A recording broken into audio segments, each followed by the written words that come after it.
So the story continues about the young guy who's 14 years old. He's thinking about them having a plane crash on a desert island, and they're the only two survivors. And he imagines splashing around in the water naked with her. Ah, how wonderful. But anyway, he decides upon writing a letter instead. Hi, I suppose this letter will come as a complete surprise. I've thought you're really nice for a long time, but I didn't know how to say it. I wanted to ask you out, but there were always people about, and I can't stand people listening to private things, can you? Anyway, I'd like to ask you out. I don't suppose you'd want to come and see a football match, but there's loads of films on, aren't there? I'll meet you at the clock tower at 5 o'clock Saturday if you're interested. And I actually sent it. On the Friday. She'd get it in the morning. Then I'd have all day to get through. It was hell. I kept thinking of all the different things that could happen. She hadn't got the letter, and I'd turn up and she wouldn't be there. But she'd get it on Monday and bring the letter to school and show all her friends, and they'd come up to me and say, I liked your letter, and I'd crawl away and die. Maybe she'd get the letter. But then she was going to see her grandma, and she couldn't get out of it. Really, she was dying to come, and she couldn't find a way of letting me know. But she'd sent me a letter, and I'd get this fantastic letter on Monday morning saying, I've always thought you were the nicest bloke I've ever seen, and I've always wanted you to be standing there looking at me with no clothes on. Maybe she'd turn up, and she'd be with this other bloke, and there he stands there saying, You don't go round writing letters like that again, or you'll be in trouble. She's my girl, you get your hands off. Or maybe she'd be there on her own, and I just wouldn't know what to say. I'd just stand there grinning and saying, What shall we do then? And she'd say, I don't know. And I'd say, I don't know either.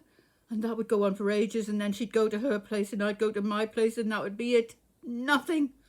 All day I thought about it. I watched sport on the television. I was so nervous I scarcely had anything to eat. I put on 3 different T-shirts, 2 pairs of jeans, and I don't know how many times I wet my hair and tidied it up. I got to the clock tower about half an hour early, so I was standing there looking cool for a whole half hour. Trying to look cool is really hard on your own under a clock tower for a whole half hour. I tried standing with both legs apart, hands on my hips. I tried walking up and down, kicking my legs forward and trying leaning up against the wall. I tried whistling. Oh, I wanted her to come when I was looking the other way, so that when she saw me I would turn round and go, Oh yeah, hi. Like I just wasn't desperate to see her, but just relaxed. Don't ask me why I shouldn't want to look desperate or why I shouldn't want to look keen, when in fact I was just keen. Not only that, I was completely crazy. About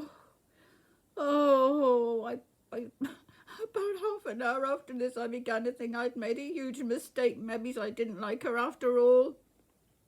Maybe she thought I was awful. And I would still be crazy about her, and what were you going to say?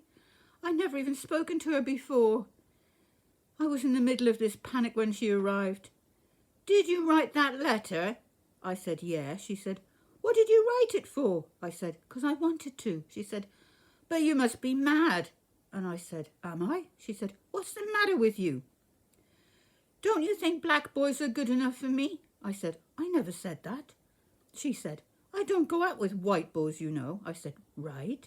She said, black girls aren't cheap, you know. You can't just snap your fingers and think we come running. I said, right. She said, we've got minds of our own, you know, and just because you're white doesn't mean for you to think that aren't I some lucky guy? Some white boys asked me out.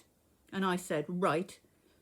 Then there was a long silence. She said, I haven't got anything to say. And I said, I haven't got anything to say, really. Well, what did you ask me out for? I said, I don't know. She said, where are we going to now? I said, I don't know. She said, look, I've got some shopping to do for my mum now. I don't suppose you want to do that, do you? And I said, right. She said, come on, we'll go down to the market. And then she just kind of shambled off. I went home. I lay down on my bed and punched the pillow for about half an hour. I've invented this extra sensory device that enables me to read other people's minds. I've needed one for ages, and it doesn't work. And if it doesn't, I won't understand nothing. Of course it doesn't work because I haven't invented it yet, but I don't know how I'm going to manage without it unless I understand. And nobody else does.